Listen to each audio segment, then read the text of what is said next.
tonight, the challenges of returning home in a breakthrough ceasefire deal between Israel and Hamas. Bracing for the unknown health of hostages. All this process here is very, very emotional, professional, clinical, and emotional. As Palestinians go back to destruction. Preparing for fighter jets despite an ongoing government review. The infrastructure is going up. We have airfields being extended to get ready. What Canada's top soldier revealed in an exclusive interview. And all set for an ALCS showdown. George Springer, whose first pitch swinging, tattoos it to right, and it's gone. The Jays back on one of baseball's biggest stages for the first time in nearly a decade.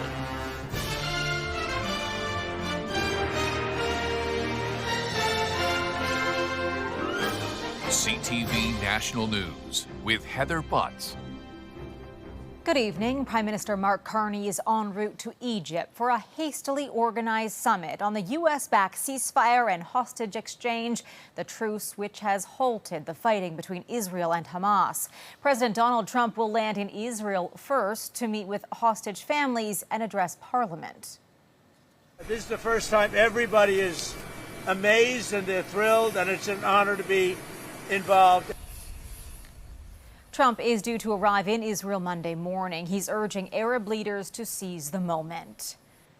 As the fragile ceasefire holds for a third day, Israel says it expects all living hostages held in Gaza to be released just hours from now. This as Palestinians await aid deliveries into the war-torn region. CTV's Heather Wright has our coverage from Tel Aviv.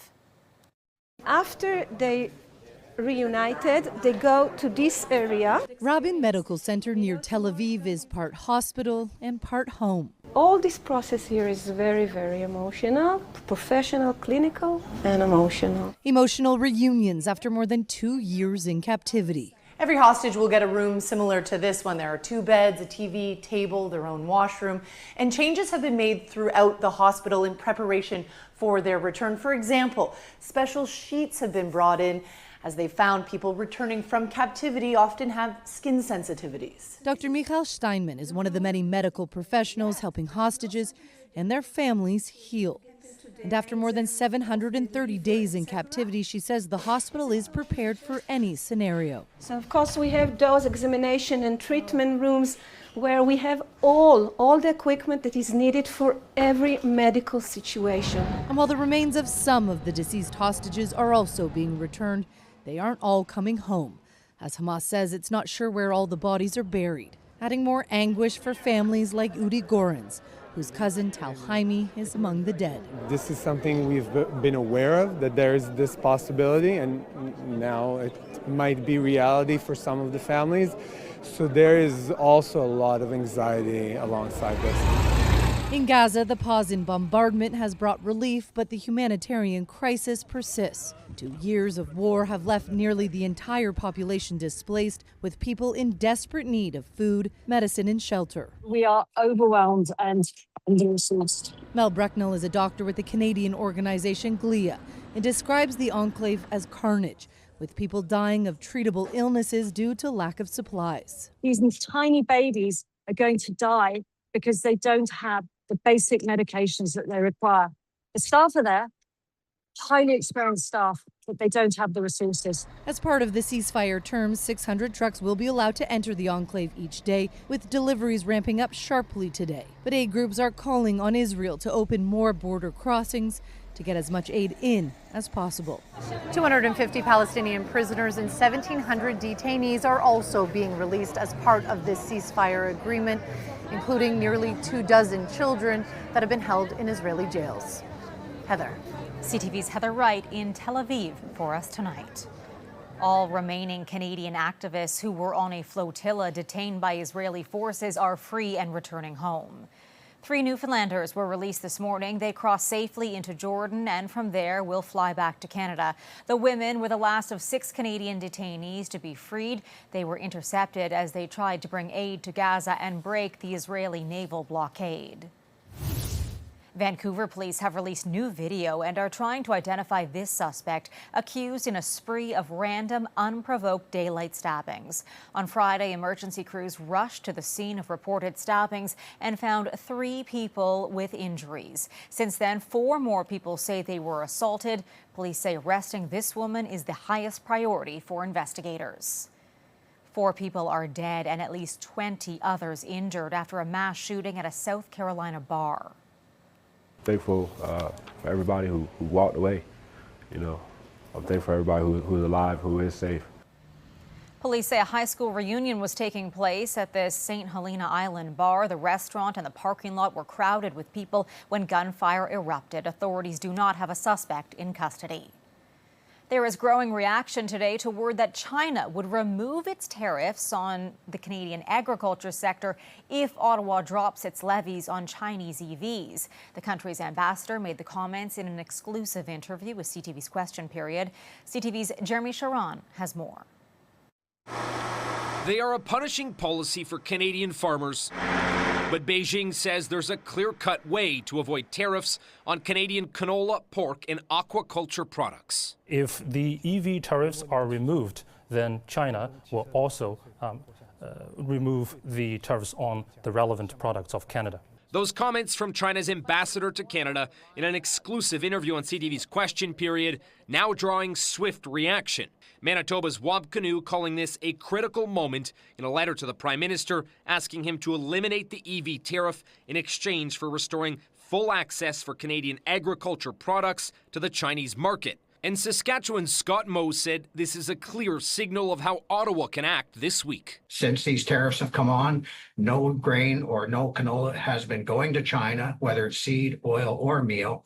And so the opportunity to market is very limited for farmers right now, and the price is low as a result. But the auto sector is pushing back, saying dropping tariffs on Chinese EVs would only be sacrificing one industry for another. I expect better leadership from 2 thoughtful premiers, understanding, of course, that they're suffering in their provinces. As it stands, Canada tariffs Chinese EVs as well as their steel and aluminum, while Beijing has imposed levies on Canadian canola products and some pork, fish, and seafood items. Ottawa decided to put these tariffs in place to be in line with Washington. Of course, we didn't get any brownie points for that, and I think it would be normal for Ottawa to revisit. Foreign Affairs Minister Anita Anand is set to visit China this week, and the Prime Minister has signaled his intent to meet with China's president in the near future. In a statement tonight, a spokesperson for the Finance Minister didn't respond to concerns about pitting sectors against each other, but said Canada will always stand up for all workers. Heather? Jeremy Sharon in Ottawa. Thanks, Jeremy. Canada's military is moving ahead with preparations for F-35 fighter jets, even after the government blew past its deadline to review the plan. Here's CTV's Colton Prale on what's delaying a decision to purchase the planes from the U.S.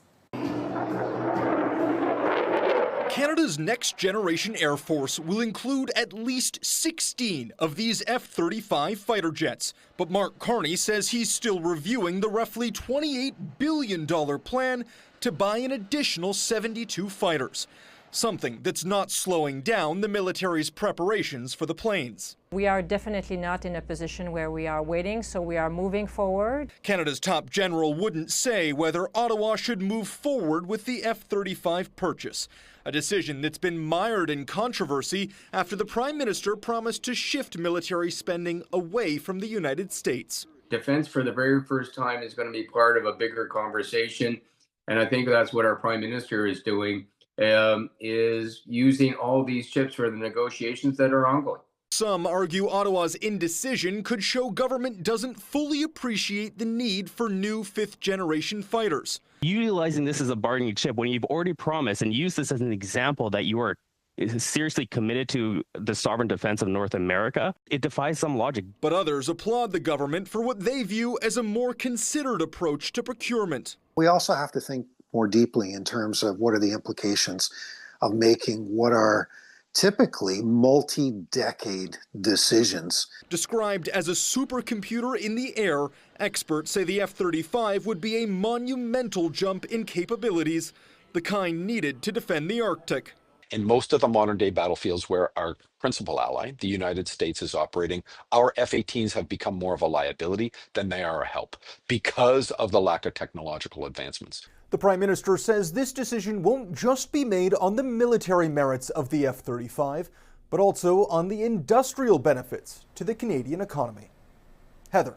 All right, Colton, thank you. The Toronto Blue Jays were back in action for Game 1 of the ALCS, but it was a disappointing start to the series. And he might have just hit it out, and he absolutely did. The Seattle Mariners hit a game-tying home run in the 6th, and they just kept rolling, taking control, and going on to win 3-1. For more reaction from the game, we head to CTV's Kamal Karamali, who is at the Rogers Center for us tonight. Kamal. Look, Heather, this is obviously not the result Blue Jays fans wanted. Coming out here frustrated, sad, especially after the Yankees, their series against the Yankees, where the bats were booming. Well, now this Game 1 against the Mariners, the bats went quiet. Only 2 hits throughout the entire game. Not like what the Jays have been doing all season, quite unlike them. It was George Springer who started things off, hitting the Jays' first leadoff home run in postseason history. But after that, only 1 more hit the entire game. It was really in the 6th inning the wheels fell off. Cal Raleig's game-tying solo home run for the Mariners, and that was it for starting pitcher Kevin Gausman in the 6th inning. But the Mariners managed a couple of more singles, 1 in the 6th and 1 in the 8th, and the Jays were not able to come back from that. But fans are still encouraged about the atmosphere and still feel like the Jays have a shot in this series. Have a listen to what they had to say. I'm excited. It brings the city together. I'm just pumped about the series. We're feeling good. I think they're going to go all the way, to be honest. I hope they go all the way. But honestly, I'm satisfied with this. Toronto sports doesn't usually go that far. I'm chilling with where we are right now. Super friendly. Everyone's really pumped up. It's exciting everywhere you go. Everywhere you go, everyone's wearing Jays gear, and yeah, it's electric. And Game 2 in Toronto tomorrow. Heather, back over to you. All right, Kamal, thank you. A Canadian family is speaking out about their long, painful wait to reunite with loved ones. Their private sponsorship application of a refugee from Yemen has taken more than 13 years. CTV's Judy Trin takes a closer look at this extraordinary case. In 2012, as civil unrest in Yemen turned violent, Labib al-Maflihi and his young family escaped to Ethiopia. They sought safety in a United Nations refugee camp. Al-Maflihi's parents in Ontario immediately applied to privately sponsor the family of 5. These poor people, not only they have a war and all this, I should have a decision right away, or 2-3 years, not 13 years. Documents reveal frustration that spans more than a decade. Al-Maflihi was interviewed 3 times. In November 2021, the sponsorship was approved. The family was issued temporary healthcare numbers.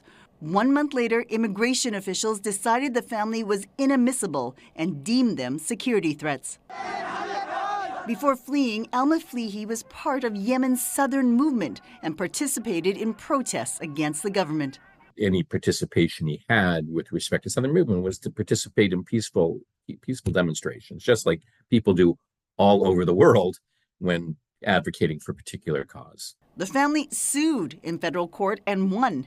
In February 2024, a judge ordered immigration officials to reassess the application, but it comes too late. While the family waited in Ethiopia for the process to begin again, al-Maflihi's mother died of cancer. And they didn't think about the family. They are poor. They are in very bad condition. The system is reflecting pressure, not a lack of compassion. Refugee advocates say this case illustrates the strain on Canada's system. There are currently more than 90,000 people waiting for private refugee sponsorships to be approved. It's a pattern of delay and lack of finality, and that really undermines the confidence in the system for both the sponsors and the applicants. Last November, the federal government paused the refugee sponsorship program for 1 year to help clear the backlog. As for the Al-Maflihi family, they've been recently re-interviewed by immigration authorities, but there are no guarantees they'll be approved this time. Judy Trin, CTV News, Ottawa. Coming up, a team approach to primary care. There are people here who haven't seen a physician for, 8 to 10 years. How one Canadian community is tackling a family doctor shortage.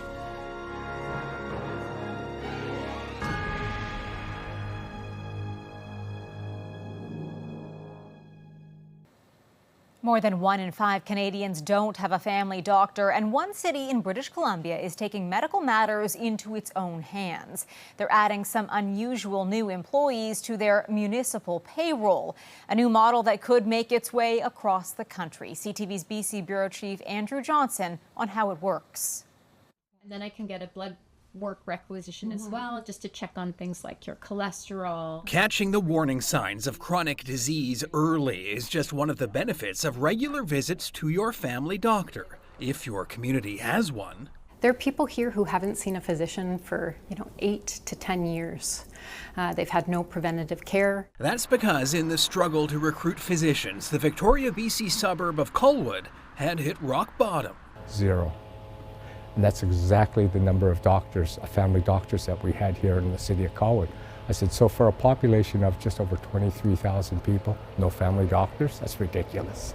Healthcare is a provincial responsibility, so the mayor got busy thinking outside the box. I said, so I'm taking this all the way. I don't care.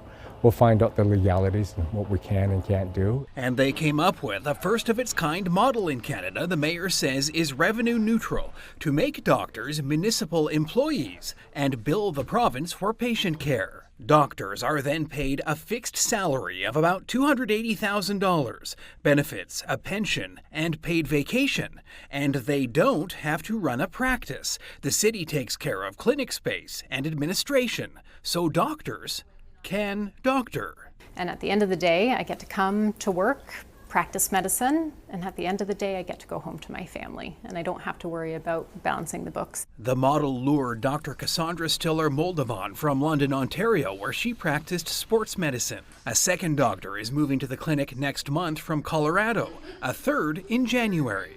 For Dr. Stiller's new patients, some who spent years on the waiting list, it's been amazing.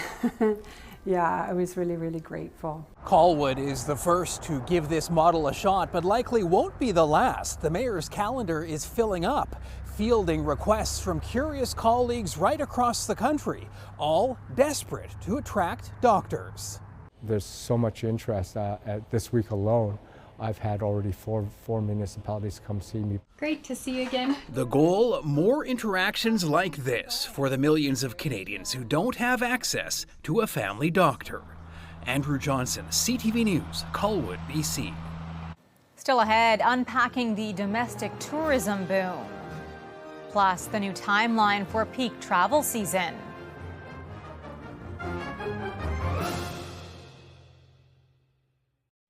Tourism in Canada is expanding, with domestic travel up dramatically this year. What used to be a summer industry in many parts of the country is now lasting more than 6 months. CTV's Paul Hollingsworth explains.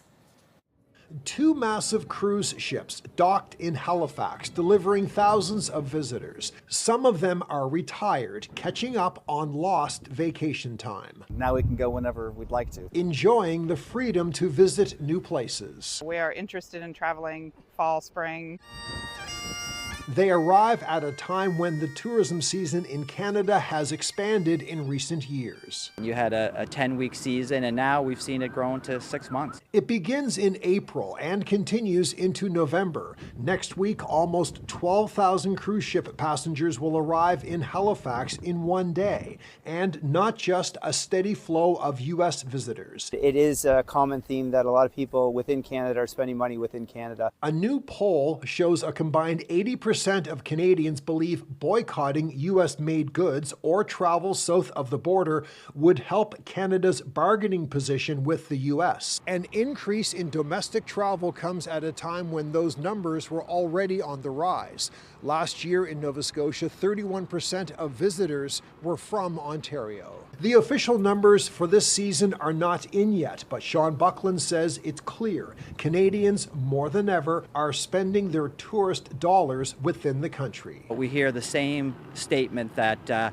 they've decided not to go south this summer and they've decided to come east. And provide steady business for an industry that continues to expand into non-summer seasons. Paul Hollingsworth, CTV News, Halifax. It was a dashing good time at the Munich International Sausage Dog Race. With their adorable little legs propelling their long bodies to the finish line, over 100 competitors took part in the event to determine which wiener dog was the winner. Still ahead, taking flight, the major migration route giving birders some of the best sights this season.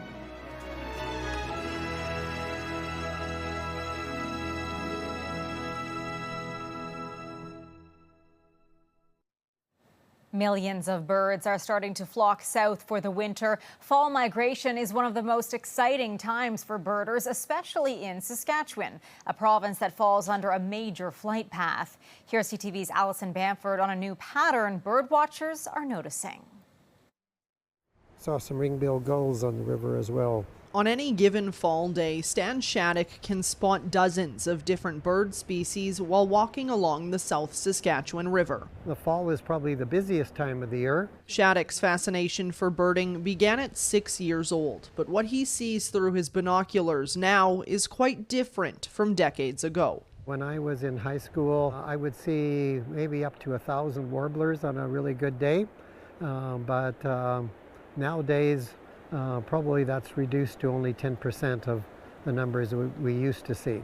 Bird populations are changing. Stats from Birds Canada show waterfowl and birds of prey are up significantly since 1970, largely due to conservation measures, while grassland birds have declined 67%. Grassland birds thrive on natural grasslands, and due to land use changes, specifically agriculture, for example, and urbanization, we're losing those grasslands. Habitat loss along with climate change can be major threats to bird migration and breeding, which makes protected lands like Last Mountain Lake Migratory Bird Sanctuary crucial for survival, serving as a home for some birds and a pit stop for millions of others during migration season. This might just be the convenient spot that they came through, or a place that they stopped last migration, or maybe they were hatched here and they're coming back. Saskatchewan sits under the Central Flyway, a major North American migration route, which means birders like Shattuck have some of the best seats this time of year. Always something is changing. And all he has to do is look for it.